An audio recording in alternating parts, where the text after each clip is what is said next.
बार नारद जी जा रहे थे और वहां एक मोची जूता सिल रहा था। तो नारद जी को देखकर मोची बोला, हे नारद जी, हमें भगवान कब मिलेंगे? वो जूता सिलता और भगवान का नाम जपता, नारायण नारायण, कब मिलोगे दीनानाथ, कब कृपा करोगे दीनानाथ। रोता और जूता सिलता जा, काम करता और भगवान के लिए रोता जाता। नारद जी से कहा कि बताओ नारद जी, आप तो भगवान से मिलते हो, बताओ हमें भगवान का दर्शन कब होगा?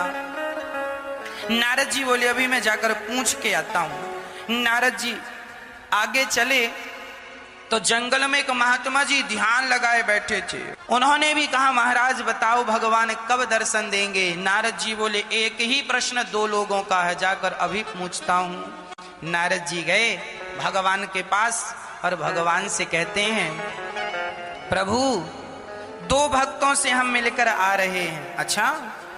नारद जी ने कहा, वो ये चाहते हैं कि आप उन दोनों को दर्शन कब देंगे? तो नारद जी से भगवान ने कहा, जाओ दोनों से कह देना कि पीपल के पेड़ में जितने पत्ते हैं उतने जन्मों के बाद हम दोनों को मिलेंगे। अब नारद जी आए सबसे पहले बाबा जी के पास। महात्मा जी सुनो सुनो। महात्मा जी बोले, हाँ हाँ बताओ क्या कहा भगवान ने?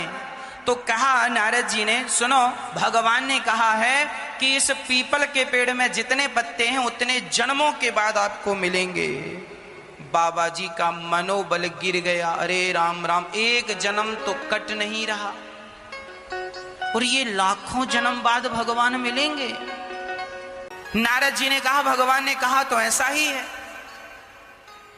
तो बाबा जी ने कहा, नारद जी फिर ये माला वाला आप लो, अब ये हमारे बस का नहीं है, इतना इंतजार कौन करेगा? हमें तो लगा इसी जन्म में मिल जाएंगे भगवान। इस सोच से हम आए थे, अपनी दाढ़ी बढ़ा ली है, बाल बाल सब, और जंगल में ही तपस्या करने लगे। पर भगवान कह रहे हैं लाखों जन्म, इतना नहीं होगा। जा रहे हैं अब हम घर। चले गए बाबा जी। अब नारद जी को लगा, हे भगवान, जब इन ज्ञानियों का ये हाल है तो पता नहीं मोची सुन के क्या करेगा। नारद जी गए, मोची ने कहा, बताओ भगवान कब मिलेंगे? तो उस नारद जी ने कहा, इस पीपल के पेड़ में जितने पत्ते हैं इतने जन्मों के बाद भगवान तुम्हें मिलेंगे। ये सुन करके वह मोची पीपल के पेड़ में चढ़ता उतरता और नाचने लगा। नारद जी बोले, क्यों नाच रहा है? भगवान से नारद जी ने कहा, क्यों नाच रहा है? मोची ने कहा, नारद जी, अरे इतने जन्मों के बाद ही सही, कम से कम भगवान को याद तो है कि किसी भक्त को जाकर दर्शन देना है। ये सोचकर वो चढ़ता उतरता और वो चढ़कर उतर रहा था, भाव में डूब गया, प्रेम में डूब गया और उसी क्षण उसका पांव फिसला, पेड़ से नीचे गिरने लगा। तुरंत भगवान ने प्रकट होकर उसने अपनी गोद में भगवान ने थाम लिया। तुरंत भगवान प्रकट हो गए और मोची ने दर्शन किया। नारद जी बोले, हे भगवान, ऐसे में तो हमें कोई कुछ भी कहेगा। आपने अभी कहा था कि हम करोड़ों लाखों जन्म बाद मिलेंगे पीपल के पत्ते में, पीपल में जितने पत्ते उतने जन्मों के, और आप अभी आ गए। आप झूठ बोलते हैं, भगवान से कहा नारद जी ने। नारद जी से भगवान ने कहा, ना, मैं झूठ नहीं बोलता। तो आपने तो कहा था इतने जन्मों बाद मिलूंगा और आप तो अभी मिल गए। तब भगवान ने कहा, नारद जी, इसके भजन की, इसके प्रेम की और इसके समर्पण की जो रफ्तार थी, यदि ये उसी रफ्तार से चलता तो इसे लाखों जन्म लग जाते मुझ तक पहुंचने में। पर इसने जब सुना कि भगवान मिलेंगे, इससे इसने इतने कम समय में इतना प्रेम इसके हृदय में उमड़ा, इतना स्नेह उमड़ा और इतने इसने अपने आप को इस प्रकार समर्पित कर दिया कि मेरे भरोसे पेड़ पर चढ़ने उतरने लगा। तो मुझे इसकी भक्ति की हठता देख करके मुझे इसी जन्म में आकर के से दर्शन देना पड़ा। एक गांव में दो लोग रहते थे। एक पंडित जी थे और एक आदमी। एक पंडित जी के घर में गाय थी और एक पड़ोसी था उनके यहाँ भैंस थी 4। तो नारद जी को थोड़े से दूध की जरूरत पड़ी।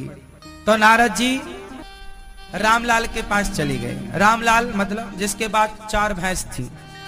तो रामलाल के पास गए, ए रामलाल थोड़ा सा दूध दे दे। तो रामलाल ने निकाला डंडा और नारद जी के पीछे दौड़ा, बाबा आ गए दूध मांगने, चलो। अब नारद जी भागे, हे भगवान बड़ा खतरनाक है रामलाल। नारद जी बोले अच्छा पंडित जी के पास गए, पंडित जी राम राम, थोड़ा सा दूध चाहिए, क्या मिलेगा? हाँ हाँ महाराज आओ। नारद जी को बिठाया, उनकी गाय थी, थोड़ा सा दूध देती थी। तो पंडित जी ने गाय लगाई, जितना दूध निकला सब नारद जी को दिया। नारद जी बोले तुम बहुत अच्छे हो। अब नारद जी चले गए। 6 महीने बाद फिर नारद जी को दूध की जरूरत पड़ी। तो नारद जी फिर आए। तो नारद जी ने देखा कि रामलाल के घर में 10 भैंस हैं। पहले कितनी थी? 4, और अब कितनी है? 10। उसका कारोबार बढ़ गया। नारद जी को लगा अब रामलाल जरूर देगा। रामलाल थोड़ा दूध की जरूरत है, दोगे? रामलाल बोला तू वही बाबा है ना? आ गया, फिर लेके लाठी दौड़ा। नारद जी भागे, हे भगवान ये नहीं सुधरा, पंडित जी के घर तो मिल ही जाएगा। नारद जी पंडित जी के घर गए। पंडित जी राम राम, वो थोड़ा दूध की जरूरत थी। पंडित जी बोले हमारी तो गैया ही मर गई, हमारी तो गैया मर गई। अब नारद जी को गुस्सा आया कि भगवान का नियम बिल्कुल गलत है। क्यों?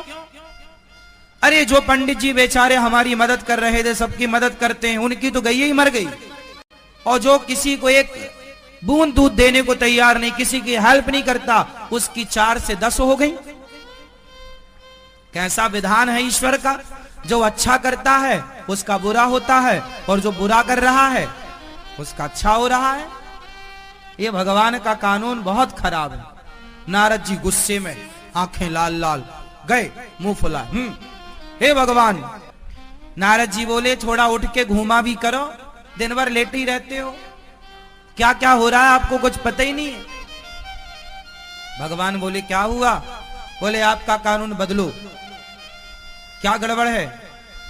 बोले वो पंडित जी उन्होंने मेरी मदद की, तो आपने उसकी एक गैया थी वो भी छीन ली, और वो भैंसासुर के पास 4 थी, तो उसके पास 10 हो गई। जो बुरा कर रहा है उसको तो आप बढ़ा रहे हो, और जो अच्छा काम कर रहा है उसको आप और बिल्कुल लुटिया डुबा रहे हो उसकी। भगवान बोले नारद जी आप समझे नहीं, क्या है समझाओ। कि ये जो पंडित जी हैं ना, ये दिन भर हमारा नाम जपते हैं, दिन भर हमें याद करते हैं, लेकिन इनकी जो गाय थी ना, अब ये अपनी गाय के लिए भी समय निकाला करते थे। तो हमारे भजन को छोड़कर फिर ये गैया चराने जाएं। शरीर इनका बुढ़ा, गैया भाग जाए तो बेचारे थक जाएं। तो मुझे बड़ी दया आई कि ये मेरा भगत है और गाय के चक्कर में परेशान होता है। तो मैंने इसकी गाय को अपने पास बुला लिया, क्योंकि ये मुझे याद करता था। तो मैंने अपनी भक्ति इसे और दे दी, क्योंकि ये मुझे चाहता था तो मैं भी इसे चाहता हूं। ये पैसा नहीं चाहता, इसलिए मैंने इसे पैसा नहीं दिया। पैसा पाएगा तो मुझे भूल जाएगा, इसलिए मैं अभी नहीं दे रहा हूं। सुदामा को भी शुरू में नहीं दिया, लेकिन जब बाद में दिया तो छप्पर फाड़ के दिया। और सुनो, ये जो तुम्हारा रामलाल था भैंस वाला, ये कभी मेरा ध्यान करता ही नहीं था, भगवान का भजन करता ही नहीं था। इसका पूरा ध्यान भैंसों में था। तो मैंने इसे और भैंसें दे दी कि भैंस में ही मन लगाए तो और लगा। तो जिसका ध्यान जहां लगेगा मैं उसे वो चीज देता हूं। तुम्हारा मन भगवान में लगेगा तो भगवान अपनी भक्ति दे देंगे। तुम्हारी भक्ति में जो बाधा है वो बाधा भी दूर कर देंगे। एक बार नारद जी ने भगवान से पूछा, प्रभु आप सबसे ज्यादा प्यार किससे करते हैं? तो नारद जी को लगा हमारी नाम लेंगे भगवान। भगवान ने कहा ना, हमारा सबसे बड़ा भक्त वो गांव में एक किसान है जो खेत में हल जोत रहा है, वो मेरा बहुत बड़ा भक्त है, मैं उससे बहुत प्यार करता हूँ। नारद जी बोले जाकर मैं भी तो देखूं कि वो कितना बड़ा, क्या मेरे से भी बड़ा भक्त है। अब नारद जी चले तो वो किसान खेत में हल जोत रहा था, बुवाई कर रहा था, बीज बो रहा था गेहूं, तो वो बोता जाए और बैलों को अर्र लगाता जाए, तो वो किसान बोल रहा था अर्र अर्र, और कभी कभी बैलों को गाली भी ठीक से नहीं चलता, दुष्ट कहीं का, अर्र ऐसे बोलता, और फिर बीच बीच में एक बार प्रेम से बोल देता हे श्रीमन नारायण, ऐसा बोलता, फिर वो लग जाता बोने में, डांटने में किसान, है ना। नारद जी देख रहे थे, चुपचाप बोले हे भगवान, ये तो 1 घंटे में 1 बार भगवान का नाम ले रहा है, पर भगवान कह रहे हैं हम इससे ज्यादा प्यार करते हैं। अब दौड़े दौड़े नारद जी गए, हे भगवान, हे प्रभु, मैं दिन भर आपका नाम जपता हूँ, आप मेरा नाम, आप मेरे को पहले नंबर पर नहीं रखे, वो 1 घंटे में 1 बार नाम ले रहा है, आपने उसको पहले नंबर पर रखा है। भगवान बोले वो मुझसे बहुत प्यार करता है और वो मेरा बहुत बड़ा भक्त है। नारद जी बोले बहुत बड़ा भक्त नहीं है, 1 घंटे में 1 नाम लेता है। भगवान बोले लेता है। भगवान ने नारद जी से कहा ये लो कटोरा, इस कटोरे में भरा है घी। भगवान ने 1 कटोरा में घी भर दिया और नारद जी से कहा ये घी भरा है कटोरे में, पूरी पृथ्वी की परिक्रमा लगाकर आओ, पर शर्त है आपका 1 बूंद घी गिरना नहीं चाहिए। अब नारद जी ने घी का कटोरा लिया और चल पड़े। पूरी पृथ्वी की परिक्रमा लगी नारद जी की, अब जितने दिनों में उन्होंने लगाई हो, लगा कर वापस आए। भगवान ने कहा घी गिरा तो नहीं? नारद जी बोले 1 बूंद नहीं गिरा। नारद जी का पूरा ध्यान घी में था, गिर ना जाए, गिर ना जाए, गिर ना जाए, गिर ना जाए, गिर ना जाए। भगवान ने कहा हो गई परिक्रमा, हो गई, कितना गिरा? 1 बूंद नहीं गिरा। भगवान ने कहा इतने दिनों में आपने मेरे को कितनी बार याद किया? नारद जी बोले प्रभु क्षमा करो, हम काम में इतने बिजी हो गए थे कि 1 बार भी आपको याद करना भूल गए। भगवान बोले सुनो, तुम तो फ्री रहते हो तो दिन भर हमारा नाम जपते हो। वो किसान अपनी सारी जिम्मेदारियां पूरी करता हुआ, सारी जिम्मेदारियां निभाता हुआ, काम करता हुआ, वो प्रेम से मुझे याद करता है। उसका 1 नाम ही 1 करोड़ नाम के बराबर है, क्योंकि वो व्यस्त होकर भी मेरे लिए समय निकालता है। तो देखो ये भक्ति है, केवल बैठ के माला जपना ही भक्ति है ऐसा नहीं है। काम करते हुए भगवान का स्मरण बना रहे, भगवान में श्रद्धा बनी रहे, प्रेम बना रहे, ये भक्ति है।